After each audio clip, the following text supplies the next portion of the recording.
G23, G920, G29, G27 and G25 pedals, and a lot of other more entry-level pedals that are on the market. Those use a potentiometer or Hall effect sensor, and what that does is it interprets the physical position of the pedal relative to the base plate. So that position is then translated as braking force inside the game.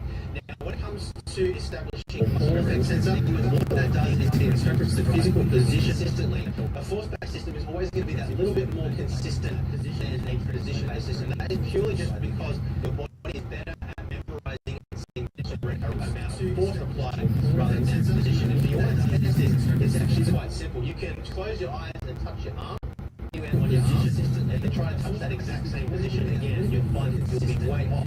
But then if you go and get a set of scales and you push on that set of scales, you set a number and then you try to push that exact same amount again, you'll find it's a lot easier to do that than it is to touch the same place on your arm twice in a row. It does sound a little bit strange, but it definitely is a thing. But that's certainly not to say that you can't be lightning fast and alien-like consistent with a position-based pedal. In fact, some of the fastest guys in sim racing are running with very entry-level position pedals. So these aren't necessarily to make you faster or more consistent. But for me at least, I was absolutely faster and more consistent once I got my muscle set on a set of those pedals. And that was coming from a G27, which I was using previously. Now, in the case of the low, I'm sure a lot of people will be wondering what the force rating is on that. Now, force rating doesn't necessarily determine the pedal feel, and that's something I think confuses a lot of people.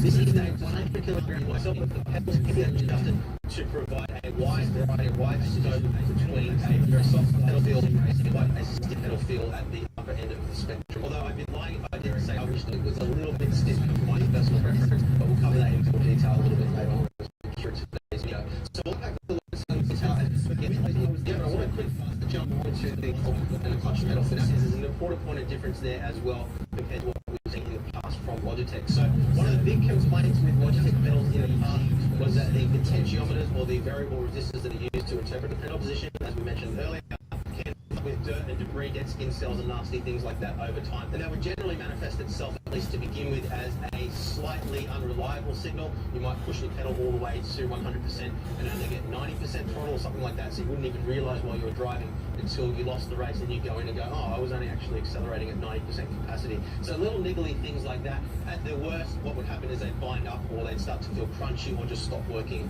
altogether. And that is purely just down to the fact that the potentiometer that was being used was an open design, so that meant that it was conducive to taking on dirt and debris. Now, in the case of the G Pro pedals, they're using Hall effect sensors to determine the pedal position for the throttle and the clutch. So it is still a position-based system, but it's not got any mechanical moving parts. The way it works is you have a magnet and a little metal plate, and as you move the magnet closer or further away from that metal plate, it deflects the flow of electrons through that metal plate. That fluctuating flow of electrons based on the strength of the magnetic field present is what's interpreted as the pedal position inside the game. So it achieves the same thing, but in a completely different way, which means no mechanical moving parts. Definitely a good thing to have compared to an open design potentiometer like what we saw in the previous pedals. Now, given that, as we mentioned earlier, if you're on a console, these are literally the only pedals, at least at launch, which are compatible with the new G Pro wheelbase.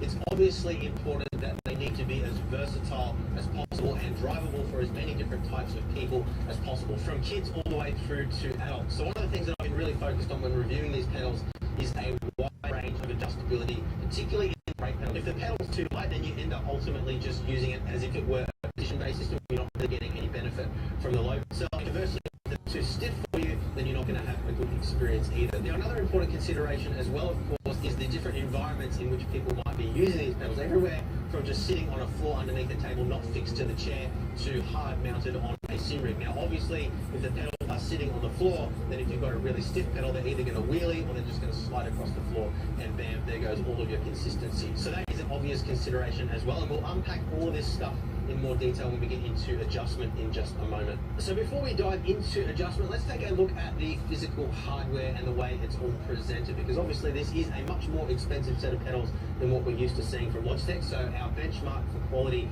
is also a lot higher.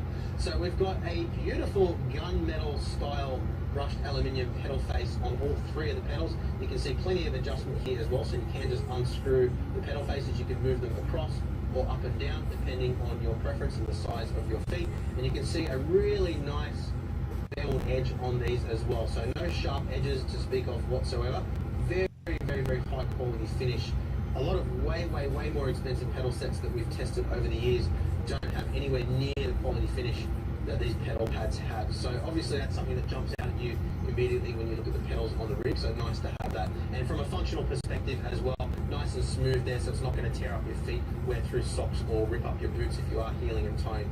So they appear to be CNC machined pedal pads. Then we move on down to the pedal arms, which are cast aluminium by the looks of things, and you can see a bit of an internal structure there to add a little bit of rigidity on top of just what's inherent inside the cast metal itself. And then if we flip the pedals up, you can see the same gunmetal finish here, particularly the top half of these pedal heads. We'll remove these and just using it in the modular design in just a minute as well. That's another really important factor to explore. Now you may have already noticed the rest of this pedal plate is all plastic construction. Now it is a nice quality plastic. It's the first time I've ever seen a pedal plate on a more high-end sim racing product. But if you compare that obviously to something like the Fanatic V3 pedals, obviously it doesn't have the same quality appearance that you get with those pedals. Same deal with the CSL Elite pedals that we looked at a couple of days ago as well. Those are all metal construction, which I'm sure some people will see as an advantage. Now I haven't had any issues with the rigidity overall here. I didn't notice any flex when I was driving or anything,